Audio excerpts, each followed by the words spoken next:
Hello everyone, हामी class 11 इकोनोमिक्सको collection of data होइन data कसरी कलेक्ट गर्ने भन्ने च्याप्टरमै हामी छौँ अहिले। यो च्याप्टरको हामीले अब सेकेन्डरी प्राइमरी डाटा भनेको के हो, तिनीहरूलाई कसरी कलेक्ट गर्न सकिन्छ, तिनीहरूको विभिन्न लिमिटेसन्सहरू र टेक्निक्स अफ डाटा कलेक्सन जस्तै सेन्सस स्याम्पलिङहरूको बारे स्टडी गऱ्यौँ। अब यसमा चाहिँ हामीले स्याम्पलिङ गर्ने मेथड्सहरूको बारे स्टडी गर्छौँ। हामीले स्याम्पलिङ भनेको के हो त भनेको थियौँ भन्दा कुनै पनि अब सपोज हामीले ठाउँमा के गर्नुपर्नेछ, के एउटा डाटा कलेक्सन गर्नुपर्नेछ कुनै सम्बन्धी।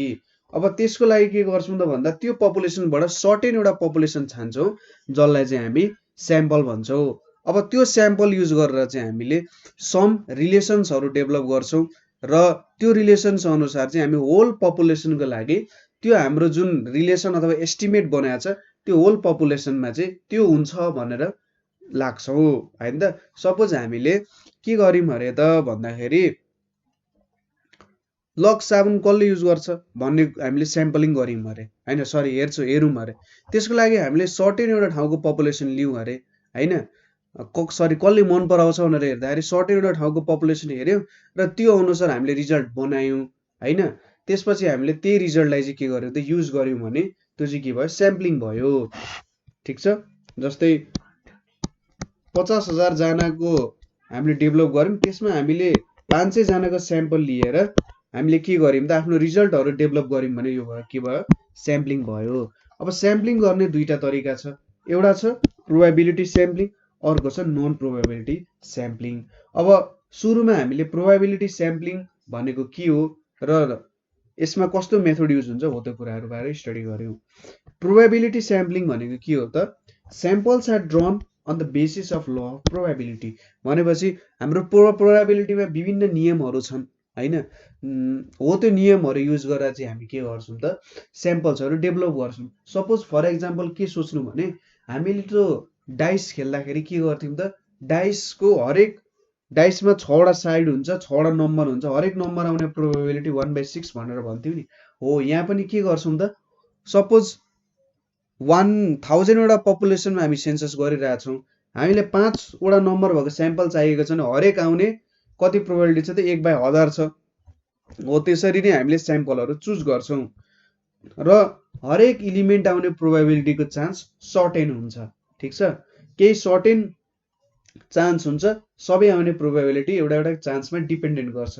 अब यसमा प्रोबेबिलिटी स्याम्पलिङको टाइप्सहरू हेरौँ। Simple random sampling, simple random sampling चाहिँ एउटा सिम्पलेस्ट मेथड हो। यो मेथडमा चाहिँ हामी के गर्छौँ त भन्दा सबै पपुलेसनको स्याम्पलमा हुने प्रोबेबिलिटी सेम हुन्छ। अगाडि भने जस्तै सपोज 1000 जनामा हामीले 5 जना चुज गर्नुपर्ने छ, प्रत्येक आउने प्रोबेबिलिटी भनेको त 1/1000 हुन्छ होइन। सो जो पनि आउन सक्छ नि त यहाँनिर, यहाँबाट अब 1/1000 1/1000 सबैको प्रोबेबिलिटी 1/1000 हुन्छ। अब एउटा निकालिसकेपछि घट्दै घट्दै त जान्छ, तर के हुन्छ त जे होस् हामीले यहाँबाट चाहिँ स्याम्पलिङ डेभलप गर्न सक्छौँ। अब यो फ्री फ्रम पर्सनल बायस छ, यहाँ केही पनि पर्सनल बायस हुँदैन।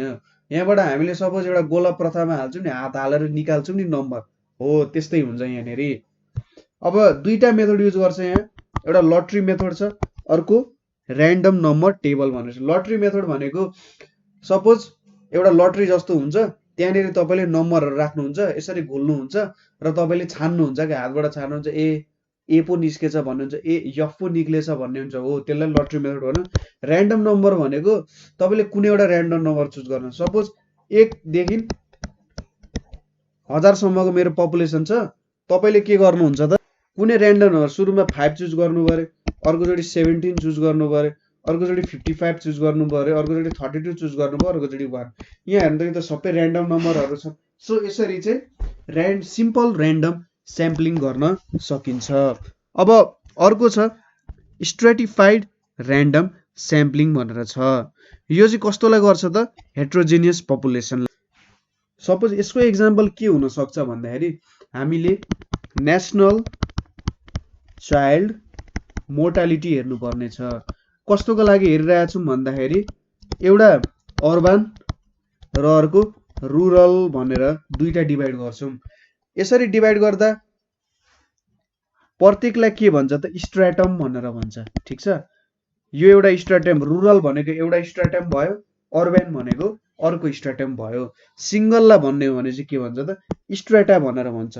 अब स्ट्राटाको प्रपर्टी के छ त भन्दाखेरि सपोज रुरलमा एउटा खालको के हुन्छ त भन्दा प्रपर्टिजहरू हुन्छ, त्यहाँनिर हेल्थ फेसिलिटिजहरू त्यति हुँदैन, एजुकेसन धेरै हुँदैन, मान्छेहरू अलि इलिटरेट हुन्छन्, हो त्यो एउटा भयो। अर्बनमा के हुन्छ, hospital facilities, road facilities, transportation सब फेसिलिटिजहरू हुन्छ, एजुकेसनको फेसिलिटिज राम्रो हुन्छ। सो स्ट्राटा बीच रिलेसन के छ भन्दा स्ट्राटा भित्रको पपुलेसनमा होमोजेनियस हुन्छ, तर दुईटा स्ट्राटा हामीले कम्पेयर गर्यौं भने के हुन्छ, तिनीहरू हेट्रोजेनियस हुन्छ। अर्बन र रुरल कम्पेयर गर्यौं भने त यिनीहरू बीच त मिल्दैन नि, हैन, कुराहरू मिल्दैन, यिनीहरू बीचको प्रपर्टिजहरू त मिल्दैन, सो यिनीहरू के भयो त हेटेरोजेनियस भयो।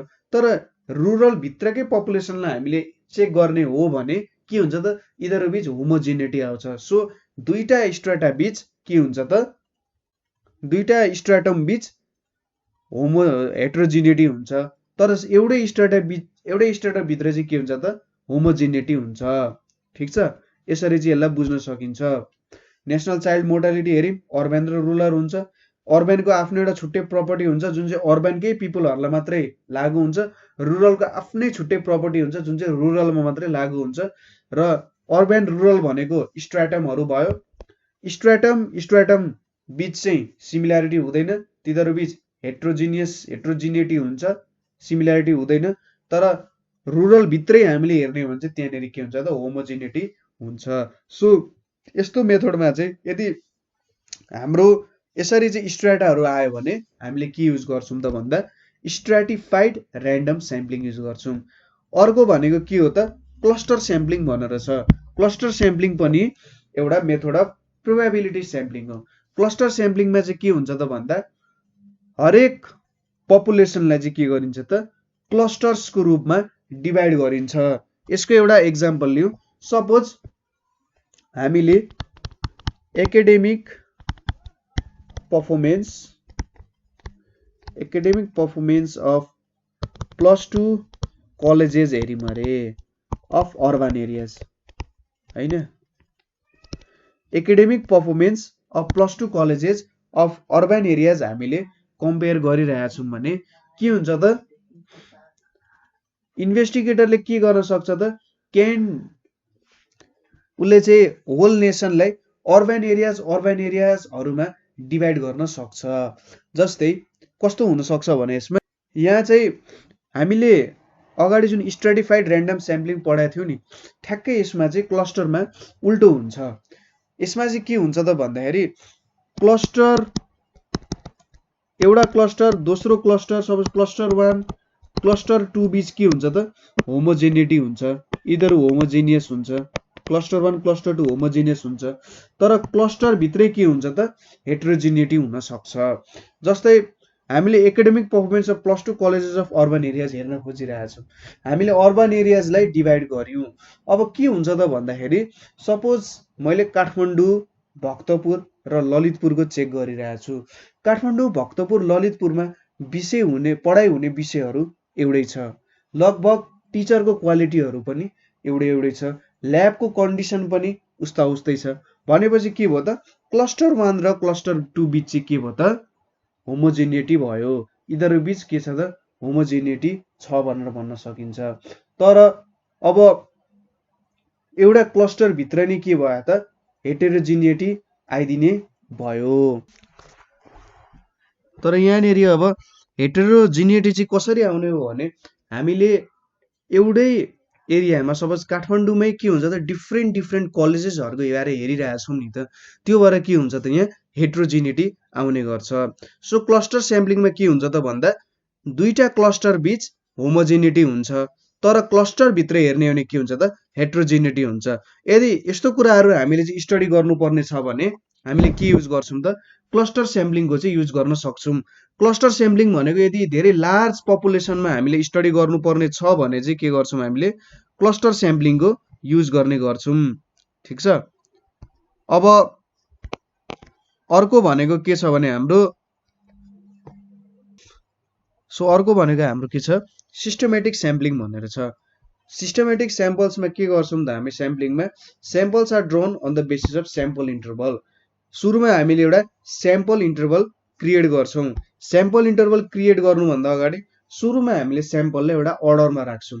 अर्डरमा राख्नुको मतलब कि एसेन्डिङ अर्डरमा राख्छौँ कि डिसेन्डिङ अर्डरमा राख्छौँ, र त्यसपछि हामीले एउटा स्याम्पल साइज चाहिँ डिटरमाइन गर्छौँ र त्यो स्याम्पल साइज अनुसार हामीले काम गर्छौँ। यसको एउटा सानो एक्जाम्पल लिउँ। त्यो एक्जाम्पल लिनको लागि चाहिँ जस्तै मैले के गर्न सक्छु, सपोज मैले 10 वटा लिए अरे नम्बर 1 2 3 4 5 6 7 8 9 10 यदि 10 वटा नम्बर लिए अरे हैन। अब मेरो पपुलेसन साइज जुन चाहिँ मैले क्यापिटल एल नै डिनोट गर्छु कति छ, 10 छ।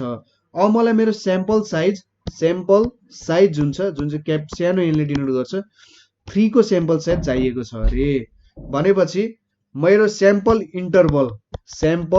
इन्टरभल भन्ने हुन्छ, यो भनेको चाहिँ के हो, यो भनेको के हुन्छ, n बाई n हुन्छ हैन। 10/3 भयो, 10/3 भनेको 3.33 आउँछ। सो मैले स्याम्पल इन्टरभल कति लिए, 3 भनेर लिए हैन। सपोज मैले र्यान्डमली चुज गर्दाखेरि मेरो पहिलो नम्बर कहाँ आइपुग्यो त, 2 मा आइपुग्यो हैन। 2 मा आइपुगेपछि मैले के गर्छु, मेरो इन्टरभल 3 छ भनेपछि 1 2 3 पहिलो मेरो भ्यालु 2 हुन्छ, त्यसपछि मैले 5 चुज गर्छु। 3टा मेरो इन्टरभल 3 पछि आयो नि त, 3 4 5 आयो। त्यसपछि फेरि 3 पछि 5 पछि चुज गर्छु, 6 7 8 त्यसपछि मेरो यसरी 8 हुन जान्छ। सो यसरी मैले के गरेँ त, भ्यालुहरु चुज गरेँ भने मेरो के हुने भयो त भन्दा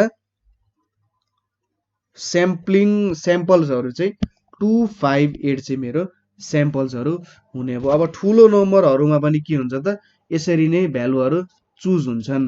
सो मैले चाहिँ यसरी यसलाई गर्न सक्छु, ठीक छ। अथवा सिम्पली बुझ्नु पर्दा 2 + 3 गर्दा 5 आयो, त्यसपछि 5 + 3 गर्दा 8 आयो। सो मेरो भ्यालु 258 चाहिँ मेरो स्याम्पल्सहरु हुन्छ। सो यसरी मैले गरे भने यसलाई चाहिँ के भन्छ त, सिस्टमेटिक स्याम्पलिङ भनेर बुझिन्छ। सो सिस्टमेटिक स्याम्पलिङ पनि बुझ्यौं हामीले। अब अर्को छ मल्टी स्टेज स्याम्पलिङ छ। सपोज हाम्रो स्याम्पलिङ एरिया चाहिँ एकदमै धेरै भास्ट छ अरे हैन। स्याम्पलिङ एरिया एकदमै धेरै भास्ट छ भने हामी के गर्छौं त भन्दा सबैलाई अब पार्टमा ग्रुपमा डिभाइड गर्दै हामी काम गर्छौं। यसको लागि चाहिँ एक्जाम्पलबाटै मजाले बुझिन्छ होला। यहाँ एउटा एक्जाम्पल के छ भने सपोज मैले रुरल गर्ल्स एजुकेसनको बारे हेर्नु पर्ने छ। रुरल्स गर्ल एजुकेसनको बारे चाहिँ मैले एउटा स्टडी गर्नुपर्ने छ हैन। स्टडी गर्नको लागि त 75 जिल्ला लेखेछु, 77 जिल्ला है, 75 आउँछ दिमागमा खाली। 77 जिल्लाहरू छन् नेपालमा, 77 जिल्लामै मैले स्टडी गर्नुपर्ने हुन्थ्यो। तर सपोज मसँग टाइम एन्ड रिसोर्सेसको कमी छ। टाइम एन्ड रिसोर्सेसको कमी छ भने मैले के गर्छु, यो 77 जिल्लाबाट म कुनै स्याम्पल डिस्ट्रिक्टहरु लिन्छु। स्याम्पल डिस्ट्रिक्ट पनि यसरी र्यान्डमली चुज गर्छु। कस्तो र्यान्डमली चुज गर्छु भन्दाखेरि रुरल एरियाजहरु धेरै भएको स्याम्पल एरियाजहरु लिन्छु। स्याम्पल डिस्ट्रिक्टहरु चुज गर्छु नि। अब हरेक स्याम्पल डिस्ट्रिक्ट चुज गरेपछि सपोज स्याम्पल डिस्ट्रिक्ट भनेको मैले अब 5 वटा चुज गरे अरे। 5 वटा स्याम्पल डिस्ट्रिक्ट चुज गरेपछि त्यो 5 वटा बाट म स्याम्पल भिडिसीहरु चुज गर्छु, ठीक छ। 5 वटा डिस्ट्रिक्ट चुज गरे, 5 वटा स्याम्पल डिस्ट्रिक्टबाट 5 वटा अथवा लु स्याम्पल भिडिसीहरु 100 वटा स्याम्पल भिडिसीहरु चुज गरे अरे मैले। अब त्यो स्याम्पल भिडिसीबाट 100 वटा स्याम्पल भिडिसीबाट पनि म हरेक भिडिसीबाट 5-5 10-10 वटा हाउसहोल्ड चुज गर्छु, ठीक छ। बुझ्नु होला तरिका। 77 वटा डिस्ट्रिक्ट छन्, 77 वटा डिस्ट्रिक्टबाट मैले के गरे, केही नम्बर अफ डिस्ट्रिक्टहरु चुज गरे। त्यो नम्बर अफ डिस्ट्रिक्टहरुबाट पनि मैले स्याम्पल भिडिसीहरु चुज गरे। त्यो स्याम्पल भिडिसीहरुबाट मैले के गरे त, स्याम्पल हाउसहोल्डहरु चुज गरे, घरहरु चुज गरे र त्यहाँबाट चाहिँ के गरे, मैले आफ्नो स्याम्पल नम्बरहरु जेनेरेट गरे। यसलाई चाहिँ के भन्छ त, मल्टी स्टेज स्याम्पलिङ भन्छ। के हुन्छ, ठुलो एउटा कन्ट्री छ, त्यो कन्ट्रीको मैले त्यसलाई एउटा विभाजन गरे, त्यसलाई विभाजन गरेर त्यहाँ भित्रको पनि एउटा सानो विभाजन लिन्छु, त्यहाँ भित्रको पनि विभाजन लिँदै मैले स्याम्पलिङ गरे भने चाहिँ त्यसलाई के भन्छ त मल्टी स्टेज स्याम्पलिङ भन्छ र यो चाहिँ एकदमै ठुलो एरियाहरू छ भने त्यति बेला चाहिँ मल्टी स्टेज स्याम्पलिङहरूको युटिलाइजेसन गर्न सकिन्छ।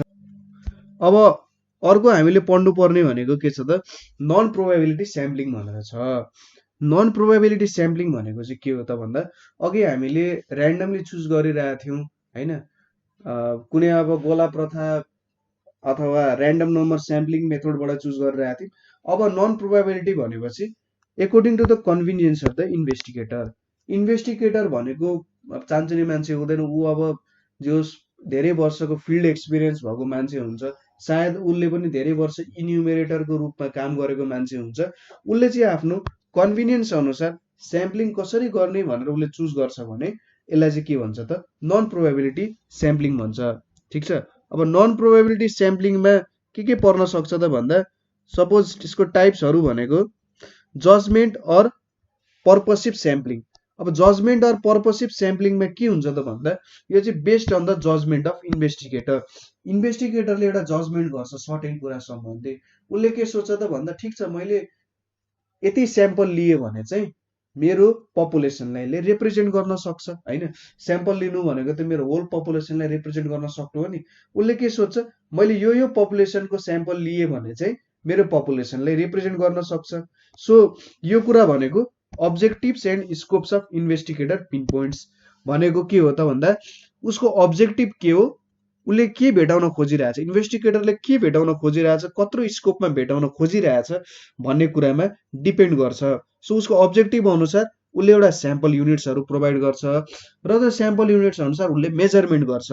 सो यो कुरा चाहिँ एकदम पपुलेसन थोरै भएको बेला हैन र रिसोर्सेसहरू कम चाहिन्छ र एकदम भेरी सिम्पल मेथड हो, किनभने ठुलो ठाउँमा त गर्न सकिँदैन। जजमेन्ट अनुसार काम गर्ने भनेको त आफूले चिनेको ठाउँहरूमा पो काम गर्न सकिन्छ त, नचिनेको ठाउँहरू पनि हुनसक्छ अथवा चेन्ज भइरहेको एकदम डाइनामिक ठाउँहरू छ भने त त्यस्तो गर्न सकिँदैन नि। हो यो स्याम्पलिङ भनेको चाहिँ जति बेला एकदम स्याम्पल साइज अथवा पपुलेसन जुन छ सानो भएको बेला गर्न सकिन्छ। अर्को भनेको के छ कोटा स्याम्पलिङ भनेर छ। अब कोटा स्याम्पलिङमा चाहिँ के हुन्छ त भने होल स्याम्पललाई चाहिँ के गरिन्छ डिफ्रेन्ट सेगमेन्ट्समा डिफाइन गरिन्छ र त्यहाँबाट चाहिँ एउटा डिफाइनेड प्रपोर्सनमा चाहिँ मान्छेहरू लिइन्छ। जस्तै हामी कोटा सिस्टम भनेर भन्छौँ नि, जस्तै अब मेडिकलहरूमा इन्जिनियरिङहरूमा विभिन्न फिल्डहरूमा सरकारी कामकाजहरूमा कोटा हुन्छ नि, त्यो भनेको के हो त एउटा ग्रुप अफ पपुलेसन छ, त्यो ग्रुप अफ पपुलेसनबाट सर्टेन नम्बर अफ पपुलेसन मात्रै हामी लिन्छौँ। ठिक छ। त्यो ग्रुप अफ पपुलेसनमा पनि धेरै मान्छेहरू छन् तर त्यहाँबाट हामी सर्टेन मान्छेहरू मात्रै चुज गरेर निकाल्छौँ। हो कोटा स्याम्पलिङमा नि के हुन्छ यसरी ग्रुप सेगमेन्टमा पपुलेसनलाई डिभाइड गर्छ र त्यहाँबाट सर्टेन नम्बर अफ पपुलेसनहरू झिक्छ। ठिक छ। हो त्यो भनेको चाहिँ के हो त कोटा स्याम्पलिङ हो। यो चाहिँ एकदम लार्ज डाटाको लागि युज गर्न सकिन्छ। अर्को भनेको के छ कन्भिनियन्स स्याम्पलिङ। कन्भिनियन्स स्याम्पलिङ भनेको चाहिँ के हो त भन्दा samples are picked according to the convenience of the investigator हैन। नन प्रोबेबिलिटी स्याम्पलिङ भएपछि यो कन्भिनियन्स स्याम्पलिङ भनेको त्यो भइहाल्यो। अब जजमेन्टिभ र यो भनेको के भयो त भन्दा लगभग एउटै भयो। तर कन्भिनियन्स स्याम्पलिङ भनेको चाहिँ कतिखेर युज हुन्छ भन्दाखेरि जति बेला अब विद्यार्थीहरूले अब मास्टर्स थेसिस पिएचडी थेसिस गर्छन् नि, लार्ज स्केलमा त तिनीहरूले गर्न सक्दैनन् तर स्मल स्केलमा त एकदम डिप रिसर्च गर्न सक्छन् नि। हो त्यो बेला चाहिँ कन्भिनियन्स स्याम्पलिङ युज गर्छ। यो चाहिँ पिएचडीहरू मास्टर्स लेभलमा थेसिस लेख्ने मान्छेहरूले चाहिँ कन्भिनियन्स स्याम्पलिङ गरिरहेका हुन्छन् ताकि थोरै पपुलेसनमा एकदम डिप लेभल स्टडी गरेर त्यहाँबाट अब धेरै पपुलेसन सम्बन्धी निकाल्न सकिन्छ कि सकिँदैन भन्ने कुराहरू गर्न सकिन्छ। अब अर्को छ स्नोबल स्याम्पलिङ। स्नोबल स्याम्पलिङ भनेको कतिखेर युज गरिन्छ भन्दा जति बेला हाम्रो स्याम्पल दिने रेस्पोन्डेन्ट्सहरू हुन्छ नि, रेस्पोन्डेन्ट्सहरू चाहिँ के छ त अनआइडेन्टिफाइड छ। जस्तै यो कुरा भनेको चाहिँ सुरुमै भनिहाल्यो क्रिमिनल एक्टिभिटिजहरू, teenage gang activities, political activities, drug एक्टिभिटिजहरू बेला चाहिँ युज गर्छ हैन। यसमा के गरिन्छ groups from where our probable goals can be reached or approached. अब कस्तो ग्रुप्सहरू सपोज हामीले ड्रग एक्टिभिटिज छ भने टिनेजहरू जो चाहिँ ड्रग्समा लागिरहेछन् त्यस्तो ग्रुपहरूलाई हामी छान्छौँ र त्यहाँबाट तिनीहरूलाई अप्रोच गर्छौँ। ठिक छ। अनि सपोज तिनीहरूबाट गरेपछि हामीले के गर्छौँ त भन्दा सपोज हामीले लु ड्रग एक्टिभिटिजको बारे हेर्छौँ। ड्रग एक्टिभिटिज हेर्नको लागि सुरुमा हामी टिनेजहरू जुन हुन्छ टिनेजहरूलाई एप्रोच गर्छौँ। टिनेजहरूसँग इन्फर्मेसन लिएर यो कसले चलाइरहेछ त, यसरी हामीले कसले चलाइरहेछ, हु डज इट हो, यस्तो सम्बन्धी क्वेसनहरू सोध्दै सोध्दै सोध्दै सोध्दै हामीले जब हामी स्याम्पल गर्दै जान्छौँ हामीले त बिस्तारै इन्फर्मेसन कलेक्ट गर्दै गइरहेछौँ नि, एकपछि अर्को इन्फर्मेसनहरू एकअर्कासँग जोड्दै जोड्दै जोड्दै जोड्दै लगिरहेछौँ हो। यस्तोलाई चाहिँ के भन्छ त भन्दा स्नोबल स्याम्पलिङ भन्छ। स्नोबलले के गर्छ त भन्दा सपोज एउटा तपाईँले स्नोबल छोडिदिनु भने उसले बिस्तारै टिप्दै टिप्दै टिप्दै जान्छ नि, विभिन्न कुराहरू ठुलो हुन्छ नि हो। यसमा पनि के हुन्छ त भन्दा बिस्तारै हामीले एउटा सानो कुरोबाट ठुलो ठुलो ठुलो ठुलो ठुलो कुराहरू थापाउँदै थापाउँदै जाँदै हामीले स्याम्पल क्रिएट गर्छौँ नि हो। यस्तोलाई चाहिँ के भन्छ त स्नोबल स्याम्पलिङ भनेर भन्छ। सो हाम्रो स्याम्पलिङको कुराहरू चाहिँ यहीँनिर सकिन्छ। आशा छ तपाईँहरूले बुझ्नुभयो होला। र हाम्रो कलेक्सन अफ डाटा च्याप्टर पनि यहीँनिर सकिन्छ। कतैनिर क्वेसन भयो, तपाईँलाई कहीँनिर बुझ्नु भएन भने तपाईँहरूले सोध्न सक्नुहुन्छ। र सब्सक्राइब गरिदिनु होला, मन पर्यो भने सेयरहरू गरिदिनु होला। क्वेसन चाहिँ छ भने सोधिहाल्नु होला है, क्वेसन चाहिँ मनमा नराख्नु होला। सो हाम्रो कलेक्सन अफ डाटा भन्ने च्याप्टर यहीँ भइन्छ। Thank you.